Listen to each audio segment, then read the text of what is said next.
दोस्तों, आज की कहानी है ससुराल नहीं जाऊंगी भाग दो। दोस्तों, कहानी शुरू करने से पहले अगर आपने हमारे चैनल को सब्सक्राइब नहीं किया है तो प्लीज़ चैनल को सब्सक्राइब कर लीजिए ताकि आपके पास पहुंचे हर रोज़ नए वीडियो के नोटिफिकेशन सबसे पहले। तो चलिए दोस्तों, कहानी को शुरू करते हैं। की देखभाल भी कर सके मगर ससुराल की बंदिशों के बोझ से अपनी जिंदगी को कभी बोझिल नहीं बनने देंगी।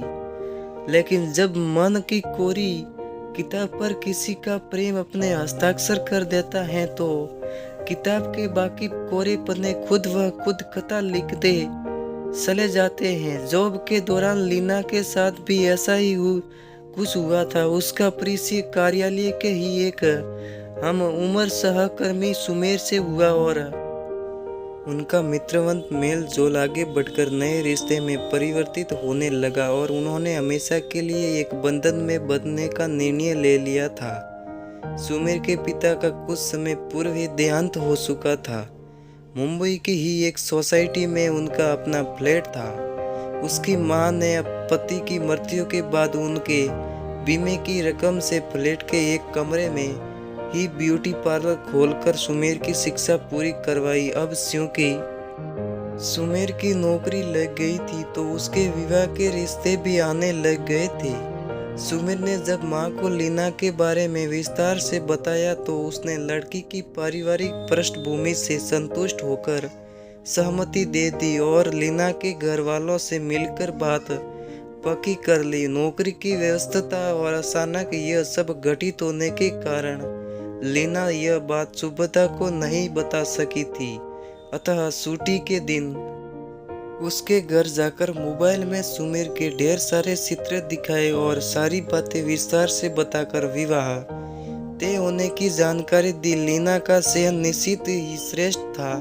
सुगंधा ने उसे गले से लगा लिया और नए सुखमय जीवन के लिए दिल से बधाई तथा शुभकामनाएं दी। इस तरह शीघ्र ही लीना विवाह करके ससुराल चली गई। उसका ससुराल अलग इलाके में होते हुए भी अधिक दूर नहीं था, अतः वो हर सप्ताह अपने मम्मी पापा से मिलने अवश्य आती थी और सुभद्रा से मिले बिना वापस नहीं जाती थी। शादी के बाद उसके सौंदर्य में खूब निखार आ गया था।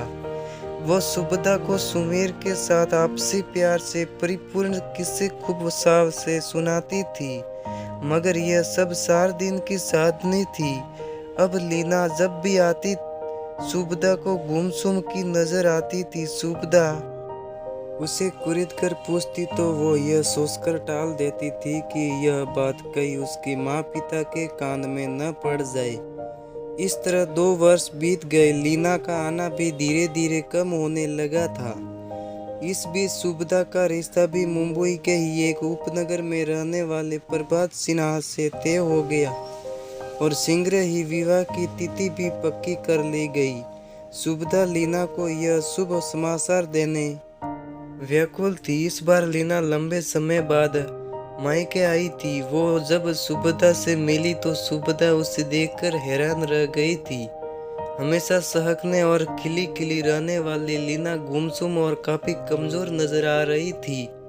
पूछने पर रो पड़ी थी और सुभद्रा के दबाव बनाने पर रोते रोते बताया था कि 3 महीने हुए उसके गर्भवती होने से उसका स्वास्थ्य गड़बड़ रहने लगा है, जिससे घर के हालात काफी बिगड़ गए हैं। मायके भी इसी वजह से आना नहीं हुआ। वो इस उम्र में माँ पिता को मानसिक कष्ट नहीं देना चाहती। शादी के बाद उसने आरंभ में ही रसोई के लिए एक महिला बावर्ची राधा तथा अन्य कार्यों के लिए अलग महरी नियुक्त कर ली थी।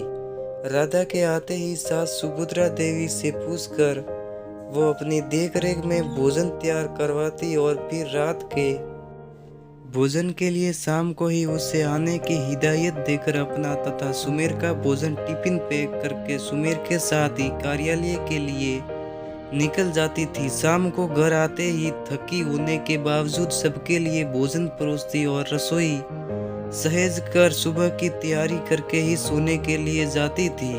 लेकिन अब सास वसुधा देवी राधा के हर कार्य में मीन महक निकालने लगी थी और सुमेर से शिकायत करती। वो चाहती थी कि खाना लीना को ही बनाना चाहिए। उसने भी आज तक कामकाजी होने के बावजूद रसोई स्वयं संभाली है, तो बहू क्यों नहीं कर सकती। सुमेर पहले तो माँ को समझाता रहता था कि घर से काम करने और दफ्तर में पूरा दिन कार्य करने में बहुत अंतर है, लेकिन माँ के जिद पकड़ लेने पर जब एक दिन अकेले में सुमेर ने लीना से कहा, लीना डियर, तुम ही समायोजन करने का प्रयास करो, मैं माँ की शिकायत से परेशान रहने लगा हूँ। यह तुम कैसे कह रही हो सुमेर, क्या मैं इंसान नहीं हूँ जो दोहरा बोझ लाद कर चलूँ। माँ जी को अगर राधा का काम पसंद नहीं है तो वे अपने लिए स्वयं भी तैयार कर सकती हैं।